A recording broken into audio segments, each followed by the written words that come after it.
సర్పంచ్ అకాడమీకి స్వాగతం. సో మనం ఇప్పుడు డిస్కస్ చేయబోయే టాపిక్ సర్పంచ్గా గెలవడానికి ఫేస్బుక్ స్ట్రాటజీ. సో ఇప్పటికీ విలేజ్లలో ఫేస్బుక్ని దాదాపు 70% మంది స్మార్ట్ ఫోన్ ఉన్న వాళ్ళు వాడుతున్నారు. సో దీన్ని యూజ్ చేసుకుంటే నీ రీచ్ని పెంచుకోవచ్చు. సో నీ రీచ్ని పెంచుకుంటే నిన్ను నువ్వు మార్కెట్ చేసుకోవచ్చు. సర్పంచ్ క్యాండిడేట్గా నీ ఎలక్షన్ సింబల్ని కూడా మార్కెట్ చేసుకోవచ్చు. సో దానివల్ల ఏమవుతుందంటే జనాలలో నోట్ అవుతావు. సో ఎప్పుడైతే నువ్వు నోట్ అవుతావో అప్పుడే నిన్ను రికగ్నైజ్ చేసి రీకాల్ వాల్యూ ఉంటే ఓటేస్తారు. సో నువ్వు సర్పంచ్గా గెలవడానికి ఫేస్బుక్ కూడా ఒక మీడియమే. సో దాన్ని కూడా డెఫినెట్గా నువ్వు యూజ్ చేసుకోవాలి. సో ఆ ఫేస్బుక్ పేజ్ని ఎట్లా క్రియేట్ చేసుకోవాలి, ఎట్లాంటి కంటెంట్ పోస్ట్ చేయాలి, సో ఎట్లా కమెంట్లకు రెస్పాండ్ అవ్వాలి, ఎట్లా ఎక్కువ ఇంట్రెస్ట్ చూపెట్టిన వాళ్ళని నీ సపోర్టర్స్గా నీ ఓటర్స్గా కన్వర్ట్ చేసుకోవాలి.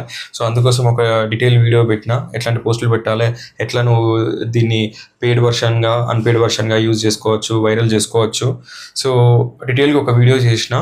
సో మీరు శ్రీకాంత్ సార్ క్లాసెస్ యాప్ని ప్లేస్టోర్లో డౌన్లోడ్ చేసుకుంటే సర్పంచ్ గెలుపు మంత్రం అని ఒక కోర్స్ ఉంటుంది. సో దాంట్లో డీటెయిల్ వీడియో ఉంటుంది. సో అట్లా కోర్స్కి సంబంధించి అన్ని వీడియోస్ దాంట్లో అప్లోడ్ చేసిన, నామినల్ ఫీ ఉన్నది. సో మీరు కూడా కోర్స్ పర్చేస్ చేసుకొని సర్పంచ్ కావాలనుకున్న మీ డ్రీమ్ని ఫుల్ఫిల్ చేసుకోవచ్చు. ప్రతి ఒక్క క్లాస్ ఒక్కొక్క స్టెప్ లెక్క మీరు సర్పంచ్ గెలవడానికి ముందుకు తీసుకెళ్తుంది. ప్రతి వీడియో మీకు యూజ్ఫుల్గా ఉంటుంది. సో డెఫినెట్గా ఒక డిఫరెంట్ ఇన్సైట్, డిఫరెంట్ డైమెన్షన్ మీకు ఇస్తుంది.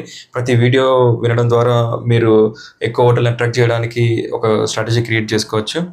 Okay, so see you in the course. Bye bye.